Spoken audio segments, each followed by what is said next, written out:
Welcome into the Bulls Report. My name is Patrick Siepman, and on today's show, we're going to be diving into 5 affordable NBA free agent targets for your Chicago Bulls during 2023 NBA free agency. I got 5 names that I put together that I think would be good fits for the Bulls, as we do know that it seems like the Bulls are going to try to win some games this year, and the rebuild is most likely not coming.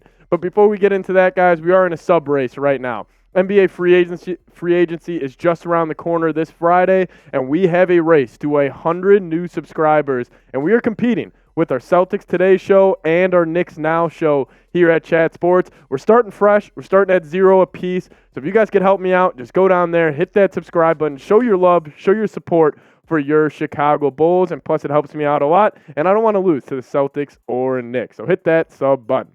But as we know, the Bulls are going to be diving in the luxury tax during free agency. This was following the 2023 NBA draft. Arturas Karnosovas had a little interview with ESPN, and he said that the ownership is willing to go into the luxury tax. So I do expect the Bulls to be aggressive and just trying to bring in some pieces to try and get them kind of over the hump and try to obviously make them a playoff team in this upcoming season. But number one, we got 5 names for you guys. And the first name on this list is Max Strus, the shooting guard for the Miami Heat this past season. And he was huge for the Heat during the playoff run. Obviously, he had the struggles during the NBA Finals. But Max Strus overall, he was an absolute dog for the Miami Heat during the playoffs this past season. And he is a sniper from downtown. This past regular season, he only shot 35% from 3 during the regular season, but we kind of seen it with all the Heat role players. They all upped their averages from the regular season to the postseason, especially in terms of their three-point efficiency.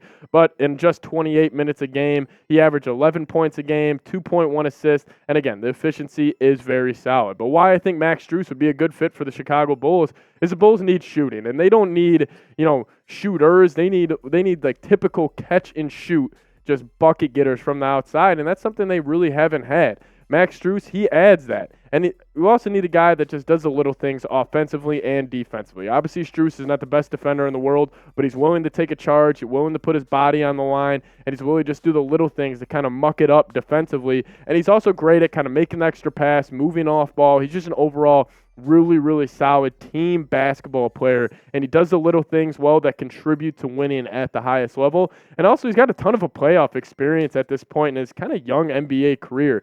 Max Strus, we've seen it throughout this playoff run, up until the finals especially. He was great for the Heat. I mean, he added kind of that spark plug for the Heat offensively, and just overall shooting ability that he brings can really help out any NBA team, and I think it could especially help out the Bulls. And then, as we know, he is a Chicago kid. He went to Stagg High School just outside the city, so obviously if he would put back on that Bulls uniform, I think it would just kind of give him that extra motivation in the offseason to kind of just work a little harder, and obviously maybe he'll hit an extra couple more shots if he was wearing the Bulls red and black. But number 2 for me is Mo Bamba, and there's been a lot of smoke around the Bulls and Mo Bamba as of recently, because there was a report that came out from Daniel Greenberg, and he actually mentioned the Bulls as a Mo Bamba destination, and it's actually Mo Bamba has been telling his camp that he wants to go play for the Bulls in Chicago, and I do think the Bulls have a need at center. Obviously, there's still some uncertainty around Nikola Vucevic if he will be resigning with the Bulls this offseason. Obviously, the indications as of right now is that he will, but if the Bulls move off of Vooch and maybe if Drummond doesn't accept his player option or opt into his player option, Mo Bamba could be a great name. But Mo Bamba, he started off this past year with the Orlando Magic, playing 40 games over there, and then he was traded to the Lakers at the NBA trade deadline. But when he was with the Magic, he actually put up pretty solid numbers. And, it's that three-point efficiency. He was actually able to hit a couple shots for Orlando at the beginning of this NBA season. But he's a solid rim protector. Obviously, he's not living up to that hype as a 6th overall pick in the NBA draft. But I do think he could be a solid bench big. And just, honestly, his length can be a huge disruptive force just on the defensive end.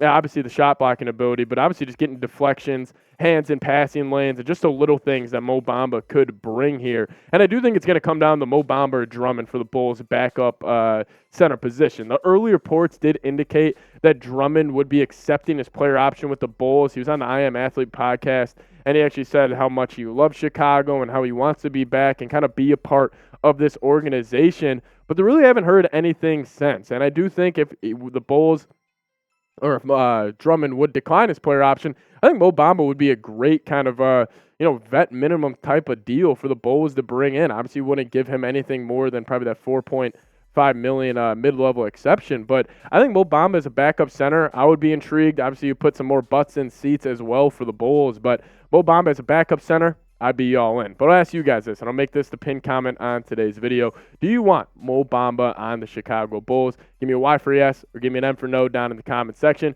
If YouTube hits you with an ad break right now, sit back, let it play, and answer today's pinned comment. And when the ad's done, it will be right back to you. Number 3, we got Alec Burks for the Chicago Bulls. And again, with all these guys, like these aren't really needle movers for any sort of team, but these are just solid role players that, maybe if the Bulls do make a playoff run this next upcoming season, we could be talking about the Alec Burks game, the Max Strus game, the Mo Bamba game, where they kind of go higher than their expectations, and kind of maybe Alec Burks will have a game where he gives you 20 in the postseason. But his stats from this past season, he was a shooter, and he shot the living crap out of the from the 3-point line, shooting 41.4% in 51 games played. But he averaged just under 13 a game, averaged 3.1 rebounds, 2.2 assists, and 43.6 from the overall field. But some advanced shooting numbers here for Alec Burks. Catch and shoot shots, 43.7% overall. On pull-up jumpers, he was at 42.6, and the less than 10 feet, he was at 48.8. So Alec Burks, not the most efficient guy in terms of shooting the basketball, but I do think if the Bulls would move off to a guy like Patrick Beverley, and maybe they don't bring back Kobe White, Alec Burks could be a cheaper option for the Bulls this offseason.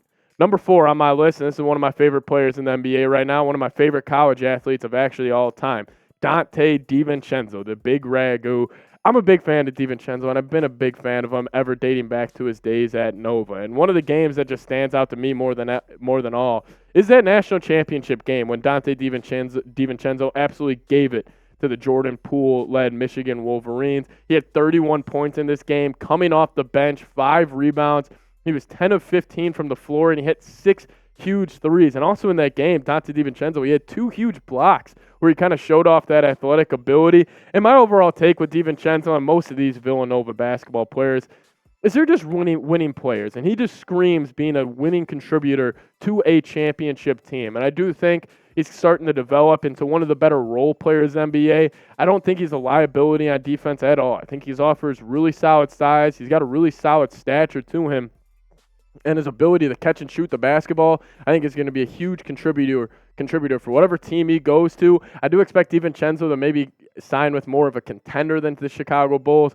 But if the Bulls could bring DiVincenzo off the bench, I would be absolutely all in. I think he's a big-time player, winning player, and he just does all the little things really, really well. We'll be live again here on Chat Sports, just like we were for the 2023 NBA Draft. We'll be live for free agency. So if you guys see this thumbnail on your YouTube page starting this Friday, make sure you click on it. Come hang out with us. Nobody covers NBA better than we do here at Chat Sports. So make sure you subscribe to Chat Sports on YouTube. You see that thumbnail? Make sure you click on it. Number 5 for me, it's probably my favorite option on this list. It's probably either actually between DiVincenzo or Seth Curry here. But number 5, we're talking about Seth Curry, the brother of Stephen Curry and the son of Del Curry. And he's been an absolute sniper throughout his NBA career. I've really enjoyed watching kind of Seth, develop his game throughout his NBA career. But he has really lit it up during the past 4 postseasons in his career. I mean, dating back to that 2020-2021 season, he averaged just under 19 a game with 57 from the field and 50.6% from the three-point line. I think Seth Curry, he's a microwave. He sees a couple goes in. He's thinking the next 10 can go in. And I think Seth is my dream pickup for the Bulls. If all of the free agents, if we can, yes, obviously like a Kyrie or James Harden, better players than Seth. But if you incorporate how much they're going to make and what their contract's going to look like, I think Seth Curry would be my dream target because he's a guy you can bring off the bench. He can start a couple games for you. And just overall, he'll make the right play and he'll hit shots at the most efficient level out of mostly any player in the NBA. I've always been a huge fan of Seth Curry. Obviously, he gets overshadowed by his brother Steph, but that's going to happen. But if we're just talking about his game specifically, I think he's a hell of a basketball player. I think he's a hell of a winner. And I think his shooting will really help no matter what team he goes to.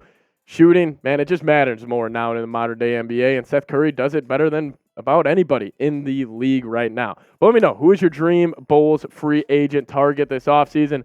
Mine, Seth Curry. I think it'll be a ton of fun to bring Seth to the Bulls. Obviously, no matter what direction, even if they still end up moving off of a guy like Zach LaVine and trading DeRozan and blowing up this roster and going full rebuild, I still think Seth Curry would fit in well no matter what direction any NBA team goes.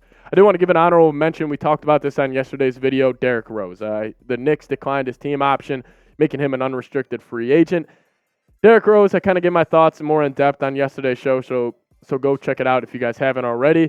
But I would do it. I mean, just the off-the-court stuff and even the on-the-court kind of production he would bring you, and not in terms of his own production, but kind of the mentor that he would be for a guy like Kobe White and Ayo Dosunmu, who grew up watching their favorite basketball player, Derrick Rose, play the game. I think D. Rose, obviously Jalen Brunson, he took that huge leap this past season. I'm not saying all of it was contributed to Derrick Rose, but I think just having his mentorship in the locker room and just really telling these guys and just kind of being a role model for them, just how to be mature and how to be young adults in the NBA and just how to go about it. I'm all in on D. Rose, so just want to give him a little honorable mention right there. But guys, make sure you guys are subscribed to the channel. Again, we got that sub battle going on, so help us out. We're trying to reach 100 subs before our Knicks and Celtics shows do. Free agency is just around the corner. Subscribe, stay in the loop, and as always, go Bulls.